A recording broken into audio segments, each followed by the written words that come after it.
I'm Tommy Scoville. This is the Tommy Scoville Show. So, I had a bunch of people ask me, when will we be seeing the new 12 steps? Number one, people, there won't be 12 of them. But we're looking at either Tuesday or Wednesday, either tomorrow or the next day. Hoping it's going to be tomorrow. I am just making sure that this is exactly what I want to put out. It's definitely the steps that I followed, but I'm not going to lie to you that I'm making a change or two because they were very much personalized, and I think the more that I've gotten to know the boat, there's one or two things that I think needed to be worked on, and I'm working on it. But you will have them soon. What I wanted to talk to today, though, I think is awesome.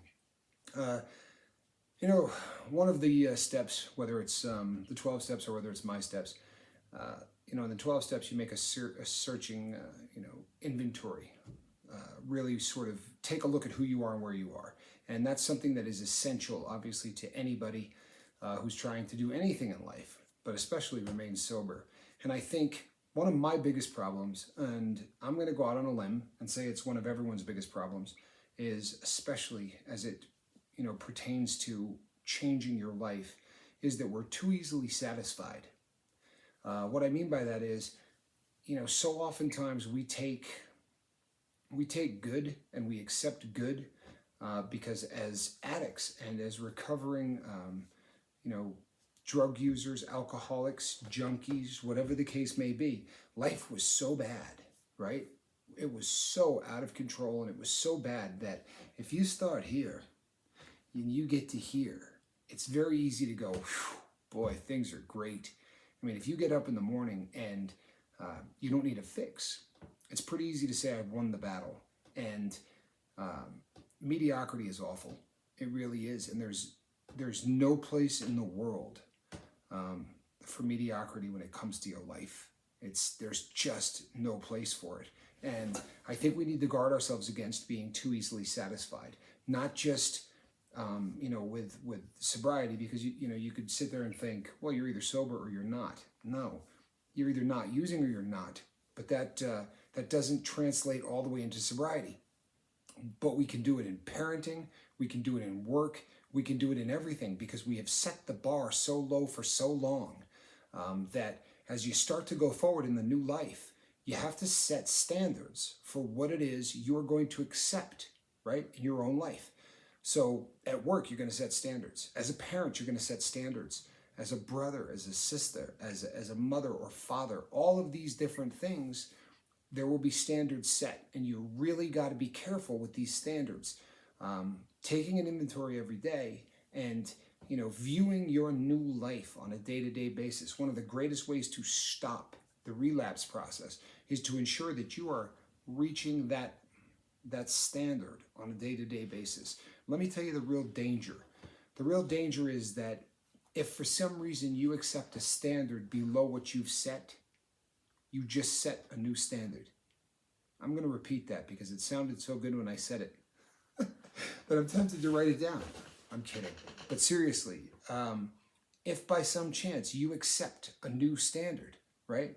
I mean, you accept something other than what your standard is, then you've just set a new one. So I give you a perfect example, and as it applies to the relapse process. I am not going to be in a room with people who use drugs. Like when we first quit, that is a hard and fast rule, right? Guy pulls out dope, I'm out of here, right? You're up, you're gone. There's no way I'm going to be in a room full of people like that. And then you get a year under your belt. You get a year of sobriety, and or 6 months or 3 months or whatever, and a guy pulls out a bag of dope, and you go, hey, you know what? Who cares? We're at a party, so he's got some dope. I'm not going to use it. What difference does it make? You just set a new standard. Now you're okay being in a room where dope is being used. You see what happens? That's your new standard. Because you accepted something other than where you set the bar, trust and believe that's your new standard. And that starts that slippery slope, right? The next time it's, well, you know what? It doesn't really matter that, that half the party was using. Or it doesn't matter that, it wasn't just them drinking. It was a couple of guys doing lines. But I wasn't the one doing it. From there, you get a guy that says, hey, Tommy, can you do me a favor? Hey, what's going on? Look, man, my car's broken down. I just need a ride. Well, where do you need a ride to? Honestly, man, I just got to pick up some dope.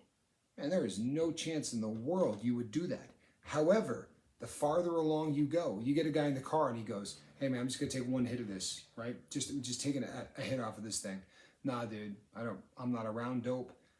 Well, if you were already around dope, if you were at a party where people used, it was the big deal, right? You already reset the standard.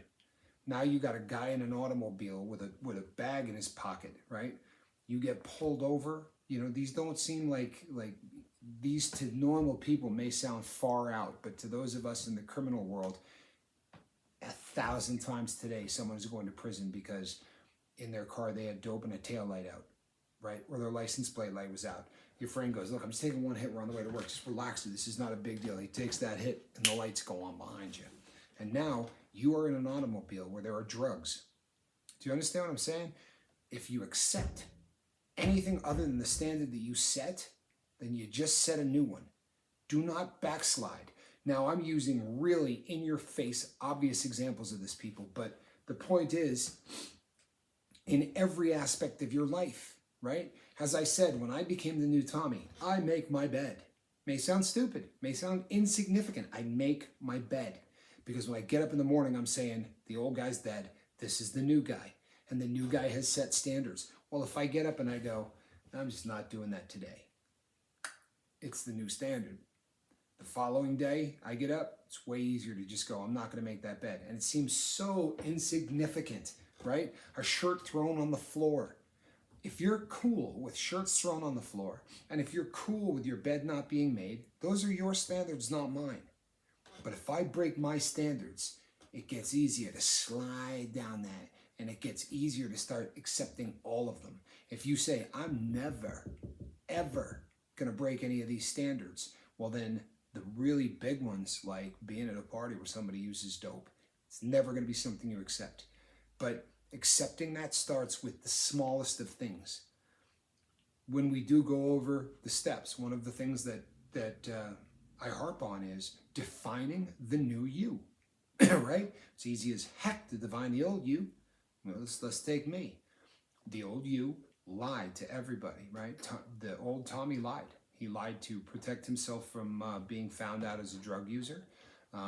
He lied to set up the next con, right? Truthfully, I used to tell preemptive lies. If I have to come up with $600 a day. So, if somebody close to me said, hey, how are things? There's a pretty good chance I'm going to say, oh, it's not too bad. I'm having some problems with the car. I don't know why it's shimmying the way it is. It's kind of scared me. It's no big deal, though. Literally, I would be setting up the lie for a later date, because if I got up one morning and I was just too sick to steal, then I could call that person who cared about me and say, hey, remember that shimmy I told you about? Yeah, that was the old Tommy. He would set up preemptive lies for the purpose of getting money down the road. He couldn't be counted on to go to work. He had clothing all over the floor, did not make his bed. His kitchen sink was stacked to overflowing with dishes. Nothing in terms of responsibility at all did I maintain, because the only thing that mattered in my life was dope. Okay, so that's the old Tommy.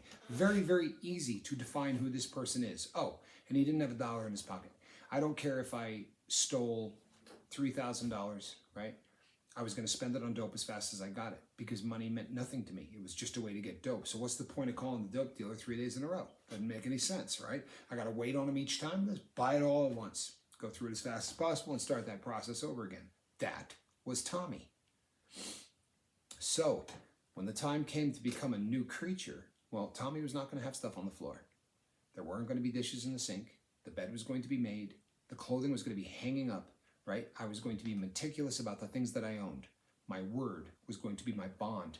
If I said to you, I'm going to do this on Tuesday, the only thing that was going to stop that was if I was in a hospital. If I told a boss I was going to go to work, I don't care if the job sucked. If I committed to a job, I was going to show up and I was going to do it. This is the this is the person that I wanted to be. I wanted to be the person that they said, you know what, call Tommy, I guarantee we'll get it done. Right? If I was at a job, I don't care if it's a Joe job. I don't care if I have to crawl through tunnels and I'm claustrophobic. You don't have to do these things. I have to do these things. And I did this, right? If you followed me on Instagram, you watched me crawl through tunnels. People, ask Johnny sometime just what a claustrophobic human being I am. but I gave these people my word. And when I got there and they said, you know, we need somebody to go in there and work on the, you know, in the tanks. And I said, what are we looking at? He said, this big, right? You can go to Instagram and watch it. It's as small as anything you've ever seen. I got 1 million comments from people that said, I can't even watch that, right? It's so disturbing. But there were 6 guys in there, and 5 of them instantly went, oh man, I can't go in there. I'm claustrophobic. I probably was the only guy who, when he got hired, said, I'm claustrophobic. But I watched a room full of guys who couldn't be counted on. And I said, that ain't me. I'm never going to be that person. So if I got to work on a little controlled breathing, and if I have to say a prayer to God to calm me down, I'm going in that damn tunnel, right? I'm going to do what needs to be done. You don't have to be that person, but you have to define who the person you're going to be is. And don't accept anything but the best. Your best and my best are going to be different. Everybody's best is going to be different. But if you don't define that best, trust me when I tell you, you're not going to get it. Make sense? If you do not define what it is you want to be, don't be surprised when you get mediocre as your new self. Don't settle for mediocre. Define what is going to make you happy. Define the person you're going to be proud of. Don't want to call it labels, call it attributes, call it whatever the heck makes you happy. But you better define what you want to be. And then don't ever accept anything but that. And please, I promise you, if you accept a standard other than the one you set, it will be the new standard. Okay? So, please leave your comments fast, people, because in a very short period of time, I'm going to be going to work to start my first 12-hour shift. I'm going to make this work, people. Have no fear. Do you know why? Because that's who I am now, right? That's the new Tommy. I gave everybody here my word. I'm not going to let any of you down. Believe that. Believe that, because that's who I am. That is the person that I redesigned. So if you like what I'm doing here, people, you can hit this cool thing over there, right? And this cool thing will make you a member of this boat. You will become part of this family, and you'll have an opportunity to help people and to have people help you. These are videos over here. Please watch them, folks. Please. There's good information in there. Honestly, there is. My name is Tommy Scoville. This was the Tommy Scoville Show. Thanks, everybody.